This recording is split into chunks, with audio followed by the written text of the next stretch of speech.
नमस्कार।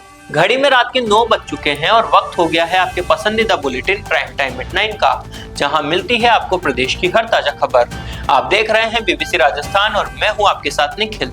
चलिए शुरुआत करते हैं आज की सबसे अहम खबरों के साथ। डालते हैं एक नजर आज की सुर्खियों पर। रानीवाड़ा के सिलासन गांव में स्वास्थ्य विभाग का बड़ा एक्शन, झोला छाप क्लिनिक सील, दबिश, मुकदमा दर्ज।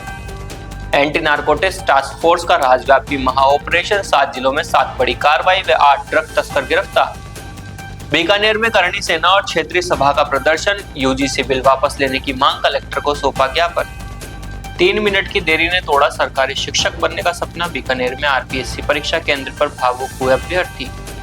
राजकीय औषधालय में मरीजों को मिल रही बेहतर सुविधाएं, धौलपुर के नगला खरगपुर में बड़ी संख्या में पहुंच रहे मरीज। चातुर्मास जुलूस में 3 महिलाओं की सोने की चेन चोरी, उदयपुर में चेन स्नैचिंग की अफवाह निकली गलत। उदयपुर के तीतरडी क्षेत्र में बड़ा सड़क हादसा टला, कार चलाने के दौरान मोबाइल देखने से हुई दुर्घटना। तो ये थी आज की बड़ी सुर्खियां। बढ़ते हैं खबरों की पूरी रिपोर्ट की ओर विस्तार से।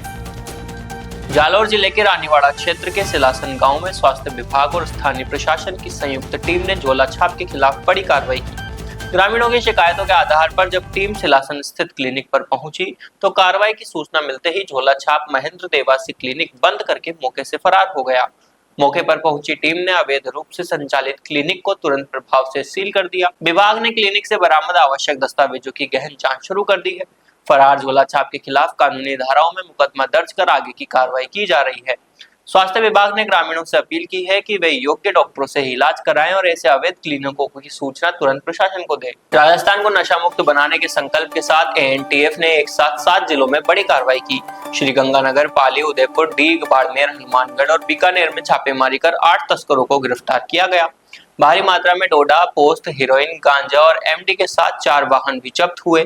महानिदेशक पुलिस राजीव कुमार शर्मा और अतिरिक्त महानिदेशक दिनेश एमएन के निर्देशन में एंटी नारकोटिक्स टास्क फोर्स ने यह कार्रवाई की।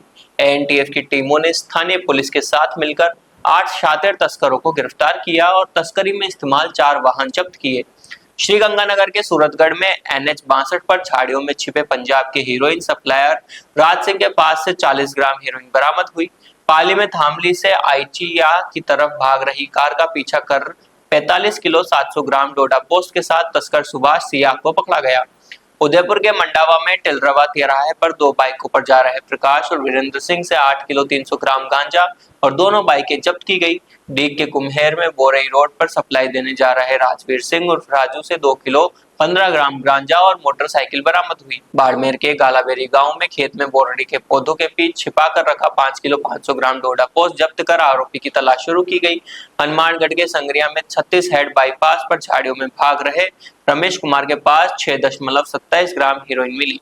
बीकानेर की जयनारायण व्यास कॉलोनी में टोयोटा शोरूम के पास एमडी बेच रहे अशोक कुमार और सुरेंद्र से 9.54 ग्राम एमडी बरामद हुई।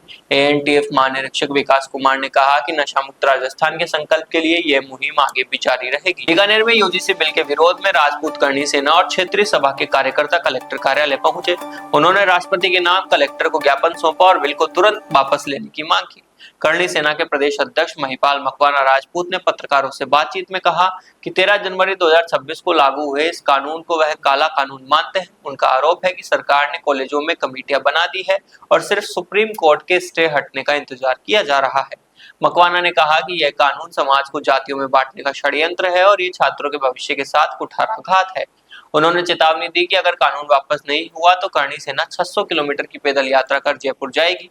इसके बाद भी मांग नहीं मानी गई तो दिल्ली कूच किया जाएगा। उन्होंने कहा कि स्वर्ण समाज ने इस सरकार को बनाया है और छात्रों के भविष्य से खिलवाड़ बर्दाश्त नहीं किया जाएगा। प्रदर्शन में बड़ी संख्या में करणी सेना और क्षेत्रीय सभा के कार्यकर्ता मौजूद रहे। बीकानेर में आरपीएससी की वरिष्ठ शिक्षक भर्ती परीक्षा के दौरान रविवार को बीजीएस रामपुरा कॉलेज में कुछ ऐसे दृश्य देखने को मिले जिसने सभी को भावुक कर दिया। सरकारी शिक्षक बनने का सपना आंखों में लिए एक महिला अभ्यर्थी रविवार को परीक्षा केंद्र तक पहुंची तो सही, लेकिन किस्मत ने साथ नहीं दिया। रामपुरा बस्ती निवासी विवाहित अभ्यर्थी परीक्षा शुरू होने से महज 3 मिनट देरी से बीजेएस रामपुरा कॉलेज पहुंची। तब तक प्रवेश द्वार बंद हो चुका था। गेट बंद देख अभ्यर्थी की आंखें भर आई। वह हाथ जोड़कर सुरक्षा कर्मियों और परीक्षा स्टाफ से अंदर जाने की गुहार लगाती रही, लेकिन आरपीएससी के सख्त नियमों के कारण उसे प्रवेश नहीं मिला। भारी मन से उसे वापस लौटना पड़ा। इसी केंद्र पर दुर्गा साथ नाम की एक अन्य अभ्यर्थी अपना फोटो लाना भूल गई। जांच में दस्तावेज अधूरे पाए जाने पर उसे भी प्रवेश नहीं दिया गया। परिजनों को सूचना दी गई लेकिन समय पर फोटो नहीं पहुंच पाया। 2 और महिला अभ्यर्थियां भी निर्धारित समय के बाद पहुंची, उन्हें भी अंदर जाने की अनुमति नहीं मिली। एक तरफ हजारों अभ्यर्थी हॉल में परीक्षा दे रहे थे तो दूसरी तरफ केंद्र के बाहर कुछ सपने समय की सुइयों से हार गए। जिले में वरिष्ठ शिक्षक भर्ती परीक्षा के लिए 10,992 अभ्यर्थी पंजीकृत है। परीक्षा के लिए 37 केंद्र बनाए गए हैं जहां सुरक्षा और पारदर्शिता के कड़े इंतजाम किए गए हैं। धौलपुर जिले के नगला खड़गपुर के राजकीय औषधालय में स्वास्थ्य सेवाओं में लगातार सुधार हो रहा है। औषधालय प्रभारी डॉक्टर जीवन शर्मा ने बताया कि वर्तमान में मौसमी बीमारियों का प्रकोप बढ़ा है। बुखार, सर्दी, जुकाम, वायरल और अन्य बीमारियों के उपचार के लिए सभी आवश्यक दवाएं और जांच के संसाधन उपलब्ध हैं। उन्होंने कहा कि सरकार के निर्देशों के अनुसार औषधालय में दवाओं का पर्याप्त स्टॉक रखा गया है, मरीजों को समय पर उपचार दिया जा रहा है। साथ ही औषधालय में साफ सफाई और स्वास्थ्य सेवाओं पर विशेष ध्यान दिया जा रहा है। स्थानीय ग्रामीणों ने भी औषधालय की सेवाओं की सराहना की। ग्रामीणों का कहना है कि अब उन्हें छोटे मोटे इलाज के लिए शहर नहीं जाना पड़ता। बेहतर सुविधाओं के कारण मरीजों की संख्या में भी बढ़ोतरी हुई। उदयपुर शहर के सविना थाना क्षेत्र में रविवार को जैन समाज के चातुर्मास के उपलक्ष्य में निकाले गए धार्मिक जुलूस के दौरान 3 महिलाओं की सोने की चेन चोरी होने का मामला सामने आया। घटना के बाद सोशल मीडिया और शहर में चेन स्नैचिंग की चर्चाएं शुरू हो गई है, लेकिन पुलिस ने इसे पूरी तरह भ्रामक बताया है। जानकारी के अनुसार तेरा पंथ मंदिर से निकाले गए जुलूस में बड़ी संख्या में श्रद्धालु शामिल थे। जुलूस के दौरान महिलाएं भजन कीर्तन करते हुए चल रही थी। इसी भीड़ का फायदा उठाकर कुछ अज्ञात बदमाश जुलूस में शामिल हो गए और महिलाओं के गले से सोने की चेन निकालकर फरार हो गए। अब तक की 3 महिलाओं की चेन चोरी होने की पुष्टि हुई है। सविना थानाधिकारी दलबीर सिंह ने बताया कि यह चेन स्नैचिंग का मामला नहीं बल्कि भीड़ का फायदा उठाकर की गई चेन की चोरी की घटना है। किसी भी बदमाश ने महिलाओं से झपट्टा मारकर चेन नहीं छीनी, बल्कि भीड़ के बीच गले से चेन निकाल ली गई। पुलिस ने मामला दर्ज कर जांच शुरू कर दी है। उदयपुर शहर के तीतड़ी क्षेत्र स्थित ड्रीम रिसोर्ट के पास रविवार को एक बड़ा सड़क हादसा होते होते टल गया। जानकारी के अनुसार एक कार चालक चलते वाहन के दौरान मोबाइल फोन देखने में व्यस्त हो गया, जिससे उसका वाहन अचानक अनियंत्रित हो गया। कार सड़क से असंतुलित होकर सीधे सड़क किनारे लगे विद्युत ट्रांसफार्मर से जा टकराई। प्रत्यक्षदर्शियों के अनुसार टक्कर इतनी तेज थी कि मौके पर कुछ देर के लिए अफरा तफरी का माहौल बन गया।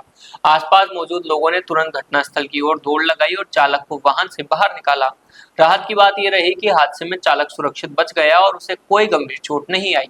हालांकि दुर्घटना में कार का अगला हिस्सा बुरी तरह क्षतिग्रस्त हो गया। स्थानीय लोगों का कहना है कि यदि टक्कर के कारण ट्रांसफार्मर में बड़ा तकनीकी नुकसान होता या आग लग जाती तो घटना और भी गंभीर रूप ले सकती थी।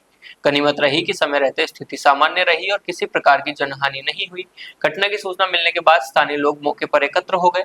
प्रारंभिक जानकारी के अनुसार दुर्घटना का कारण वाहन चलाते समय मोबाइल फोन देखने के कारण चालक का ध्यान सड़क से हटना बताया जा रहा है। हालांकि वास्तविक कारणों की पुष्टि जांच के बाद ही हो पाएगी। तो ये थी आज की बड़ी खबरें। राज्य की हर छोटी बड़ी हलचल को जानने के लिए जुड़िए हमारे साथ हर रात 9 बजे BBC Rajasthan prime time at 9 पर। अगर आप भी अपने क्षेत्र, संस्था, समाज या संगठन की खबरें हमारे साथ साझा करना चाहते हैं तो हमें संपर्क करें 9414102499 पर और राजस्थान की हर ताजा जानकारी के लिए फॉलो करें और सब्सक्राइब करें हमारे इंस्टाग्राम व यूट्यूब चैनल BBC राजस्थान को।